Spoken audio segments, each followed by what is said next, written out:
So the Vigilant Fox tweeted this out. World-renowned cardiologist Dr. Peter McCullough responded by declaring that we are witnessing an active cover-up of a colossal consumer product safety debacle. So they did a Freedom of Information request about myocarditis and the CDC. And this was at this is in Arizona's novel coronavirus Southwestern Intergovernmental Committee. And this is what happened. Watch this. I find information like this, inserts for the vaccine. Paper's there, and there's nothing printed on it. I find that very interesting. So do you remember that? We've showed you that before. Like when they send out a vaccine, they usually send out all this medical jargon information about it, but it was all blank. We've showed you that before. Crazy. Okay, now watch this. Disheartening, disgusting, and lots of other words. But then it gets better. It just keeps, wait, there's more. It just keeps happening. The CDC redacts every single word of a 148-page study on a myocarditis after COVID vaccination. So I asked research to print the study for me. 148 pages. The entire thing is redacted. What good does a study do if there's nothing there? Then I want to know, wait, what might have been there that they needed to redact it? That's even scarier. We're witnessing an active cover-up of a colossal consumer product safety debacle that is basically affecting the entire world. So in the United States, our CDC, National Institutes of Health, and the FDA are actively involved in a cover-up. And the same is occurring in the UK with the MHRA, Europe with European medicine agencies, and Australia with the Therapeutic Goods Administration. Something is going on that's very big. Each one of these companies that puts out a product has an obligation to produce 90 days of safety monitoring after their product comes out. It's a regulatory dossier. If somebody has a problem with the new product and they call the company like Pfizer, Pfizer has to write down what happened, and they have to collate that in a report and produce it and make it publicly available. When it came to 90 days with Pfizer, the first vaccine that came out, remember Pfizer was approved December 10th, 2020, Pfizer didn't produce a report. And then people started asking, well, what's happening with your vaccine? And Pfizer would not disclose what happened. And then it went to court. And the lawyer for the FDA stepped in and said they don't want to release Pfizer's dossier for 55 years. I remember reporting that at 75 years. But we'll go with what he said. You remember? So this is all real. 55 years. And the plaintiff pushed. And finally, slowly, the Pfizer dossier came out. Pfizer recorded 1,223 deaths with their product within 90 days of release. People were calling Pfizer in desperation, watching their family members die after taking the vaccine. Pfizer recorded over 1,200 new adverse events, new problems that Dr. Bowden has talked to you about that we are grappling with the entire time. But the point is, our FDA worked to cover this up. The FDA should be regulating this company. FDA should have been having at least monthly meetings and fully disclosing what was going on with these novel vaccines, which are a genetic transfer technology platform. It's the first time human beings had ever been injected with foreign genetic material in world history. Now they were getting it full on. 2/3 of the world's population took these. So, as we all know, the FDA and the CDC will contradict him and say that the vaccine is safe and effective. And so that's what we have to tell you. It is super safe and effective, and it won't completely stop the transmission of the virus, but it will certainly keep you from getting seriously ill, hospitalized, or death. That's that's YouTube guidelines, that's FDA, CDC guidelines. They're still recommending it. So it can't be anything wrong with it. But why would they redact 148 pages? Why would they want to cover up their noble work of saving humanity? They should be bragging about it, don't you think? It's not like the consequences could put them in an ironic position of receiving one last injection. So there's a fact check on this. Do you want to hear what the fact check is? This is from Snopes. Now let's remember the guy who was the editor of Snopes had to resign because he got caught being a serial plagiarist. Just so you know. So fact check. CDC supposedly released redacted study on myocarditis after COVID-19 vaccination. Here's what we know. Well, they say that's false. In March 2024, the U.S. Centers for Disease Control and Prevention released an entirely redacted 148-page study on myocarditis outcomes after a COVID-19 vaccination. That's the claim. They say it's false. Why do they say it's false? Well, here, let's watch. The anti-vaccine advocates, they call them, this is in Snopes, they call them anti-vaccine advocates. So they're already using a pejorative. Not people who are concerned citizens, concerned doctors. In March 2024, anti-vaccine advocates claimed that the U.S. Centers for Disease Control and Prevention had released a wholly redacted 148-page study on myocarditis occurring after a COVID-19 mRNA vaccination. The document was the subject of a discussion during a hearing at the novel coronavirus Southwestern that we just showed you, right? 148 pages, said Arizona State Senator Jeanine Shamp as she held up blank pages during the hearing. The entire thing is redacted. What good does the study do if there's nothing there? Well, watch this. Peter McCullough, a cardiologist who contributed to the spread of misinformation. They don't tell you what misinformation he spread. They just keep saying that.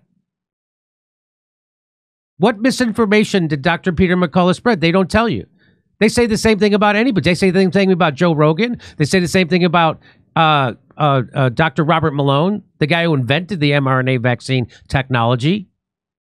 They say about anybody who goes against what Big Pharma wants you to say. They say they spread misinformation, but they never tell you what the misinformation was. The people who spread misinformation was the corporate media, the FDA, the corporate media, and the government, and Big Pharma. They lied to you about everything. The origin of the virus. They called you a white supremacist if you said it came from a lab. They said that was a crazy conspiracy theory. Now we know that they were covering it up because the emails got released. That they knew where it came from, and they lied. They lied to you about masks. Fauci's admitted to lying to you about masks. They lied to you about, they didn't want to release the data on the trial vaccine for 75 years. He says 55. They lied to you about herd immunity. They lied to you about natural immunity. They lied to you about ivermectin. They told you it was horse paste instead of a Nobel Prize winning human medicine that's on the WHO list of essential medicines. There wasn't a thing they didn't lie about. They lied to you about transmission. They told you that if you took the vaccine, it would stop the virus dead and that you couldn't catch it or pass it along. That was a lie. That wasn't true. There wasn't a thing. So the people who spread misinformation weren't people like Dr. McCullough. It was people like Dr. Fauci. It was people like Rachel Maddow, President Biden, and every news reporter in the world. Peter Hotez, those types of people. Those are the people who were lying. So they call Peter McCullough a cardiologist who contributes to the spread of misinformation. They don't tell you what it is. Dr. McCullough accused the CDC, the FDA, as well as the UK, European, and Australian medicine regulation agencies of being complicit in this alleged cover-up. As we will demonstrate below, the redacted document was not in any sense a study. So this is what they're doing. They're playing semantics. Let's watch this. The CDC did release 148 redacted pages following a Freedom of Information. Why would they do that? What are they hot? So they're going to say, well, that wasn't the study. Why would they redact 148 pages? Why wouldn't they be bragging about the good work they did to save the world? So these pages, however, were not a study. Zachary Stieber of the Well, I don't mean to cut you off there, but if you go to that last slide, what's interesting to that is they said it's a survey, not a study. So is that what they're doing? They're parsing the difference between a survey and a study? Because if you go there, the myocarditis outcomes after mRNA surveys. But these pages were not a study. Is that what they're doing? These pages, are they parsing the difference between a survey and a study? Well, it gets worse. So seeing some confusion about this document, this is the guy who did the FOIA. He said, it's a CDC document sent to us in response to a Freedom of Information Act request and is fully redacted. A second document is mostly redacted. The request asks for information about the CDC's moving project. The team has posted several studies, including this one. The CDC plans to submit another paper on updating findings from the project for peer review, a spokesperson told us in January. Okay, so back to the fact check. The post to which he replied included the 148 blank pages.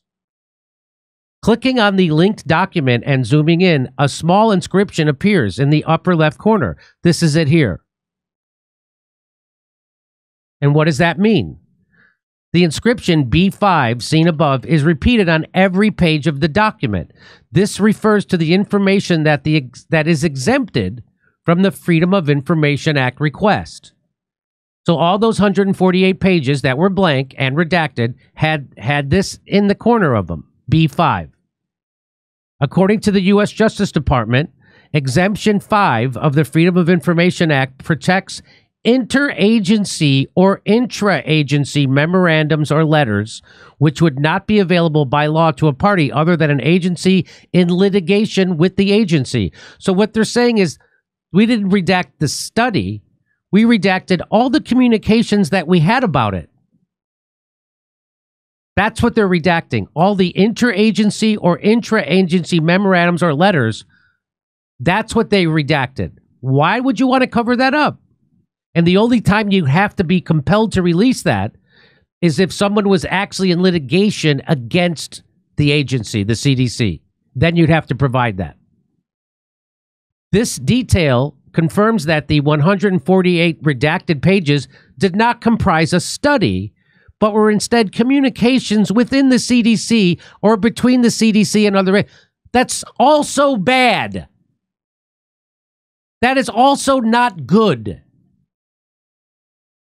We contacted the CDC asking for more details on the reason for the redaction, and we'll update this story if we receive an answer. Stieber, that's the guy who did the FOIA, the request, in his post added that the CDC team in charge of studying myocarditis outcomes following COVID-19 vaccinations has already shared several studies on the topic. He links to one of them published in 2022 in The Lancet, which concludes, after at least 90 days since onset of myocarditis after mRNA COVID-19 vaccination, most individuals in our cohort were considered recovered.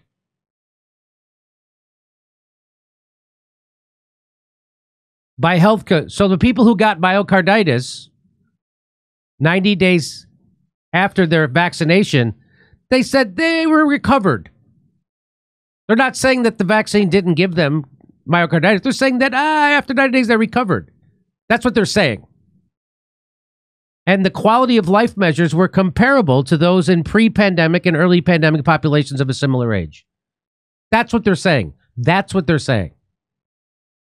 The CDC and other research institutions have indeed released several studies on the link between the COVID-19 vaccine and both myocarditis, which is an inflammation of the heart muscle, and pericarditis, which is an inflammation of the thin tissue that lines the heart. So they're not denying it. The CDC website links to 10 studies on myocarditis after the vaccine care, and Stieber indicated in his post that the moving team told him it plans to publish another study with updated findings. Well, you just wanted to redact all the shit you guys said about it. Right? Yes. Yes. Several studies found that while myocarditis and pericarditis can follow mRNA vaccination, the data show vaccination protects against complications. Really? For example, a study from Germany showed that the risk of dying from myocarditis from COVID-19 infection is much higher than the risk of dying from myocarditis. So now you know why nobody trusts Snopes anymore. And who is funding Snopes? I know that most of those fact check organizations are getting money from Bill Gates or Bill Gates cutouts or the Annenberg Foundation. All that shit. That's where they're not independent. They're getting billionaire money to push a political agenda. So Now, are you clear on what they're saying now, Keaton? Because I am. They're saying that, no, we've released. What they redacted was all the shit that people had said at the CDC about these studies. Right. That's what they're redacting. Not the study, because the study revealed that it. But go ahead. Right, that it could. Yeah, I don't know all the YouTube rules about this, so I will just say I think you know better than me. But the communications seem to be what they would want to keep hidden, because I don't know. I find it impossible to believe that they actually thought that, for example, the vaccine stopped transmission. I mean, when Rachel Maddow went out and said that the virus stops at a vaccinated person, could they have actually known that with any degree of confidence? No, because it wasn't true. So were they confident in that assessment, or were they just saying that because they needed people to take it? Well, we know, right? Like it seems like the communication. We know that the Pfizer is key. Yeah, the key. That's the key part that they're redacting. Yeah. And we also know that what you're talking about, when they came out and said that the vaccine stops the transmission dead, we know because of a European Parliament hearing, they asked a Pfizer executive, "Did you study to see if it stopped transmission?" And the Pfizer executive said, "No, we didn't." So they clearly said that without knowing it, because they needed people to take it. And so whatever communications happened in advance of that coming out would probably be something that they'd want to keep under wraps, right? Because that is the sort of paper trail, right? That would implicate people if people said, "Hey, we haven't studied this, but tell people it stops transmission." Like if there's anything in writing to that effect, I imagine in a sane world there would be consequences for that. You would think. This is not a sane world. Well, this is like when Fauci was grilled by Rand Paul, and Rand Paul said, "Did you fund you funded gain of function?" And Fauci basically just changed the meaning of gain of function. Like all of the communications between these high-ranking people, it makes sense they want to keep those secret, because what it all comes back to ultimately is where did the virus actually come from, right? I mean, that's the biggest scandal of all, in my opinion. I agree. Yeah. I agree. If they funded the research that created the virus that they claim killed millions of people, aren't they responsible for that? Well, that's what Rand Paul told Fauci. He says, "When are you going to accept responsibility for this pandemic?" And Fauci said, "I'm not responsible for this pandemic." We weren't funding gain of function. Of course, then the NIH came out and said, "No, actually, they were funding it." Did you? I remember that. The NIH came out and said, "No, actually, we were. They did fund it. They funded it through Eco Health Alliance, which is a CIA cutout, because Barack Obama had put a pause on gain of function research because it's so dangerous." Right. So Fauci lied twice to Congress, by my count, at least. And of course, he'll never be prosecuted for that, because you don't get in trouble if you lie at the behest of the establishment, which is what he's doing. He was the head of the bioweapons program for the Pentagon, Fauci. So he was lying at the behest of the Pentagon and Big Pharma at the same time. And so, and it should not be legal to keep these documents secret. Like that to me is insane. Is insane. I understand why certain information in the government has to be kept under wraps. But when you're talking about a matter of public health, and you're talking about a medication that's not only widely available, but that is compelled, right? I mean, they compelled people to take it. People lost jobs because they didn't take it. That information should be available to the public, I think. I don't think you should be allowed to hide that. 100%. Okay, so just to wrap up, the vaccine is super safe and effective. And it won't stop the spread, but it slows it, and it'll keep you from getting seriously ill or hospitalized or dead. So it's great. And we are not contradicting the FDA or the CDC or the WHO. You should listen to them, and they say it's great, and everybody should go out and get their booster. I think you're on shot number 9 or 10 now. Lucky. Yeah, no, we're not saying don't take it. I would just like to be able to read the communication. Yeah. Hey, come see us do a live stand-up show. We're going to be in Stockholm, Amsterdam, Rotterdam, London, Oslo, Stroudsburg, Pennsylvania, Cortland, New York, Oakmont, Pennsylvania, El Paso, Texas, San Antonio, Texas, Edmonton, Alberta, Vancouver, British Columbia, and Denver, Colorado. Go to jimmydore.com for a link for those tickets.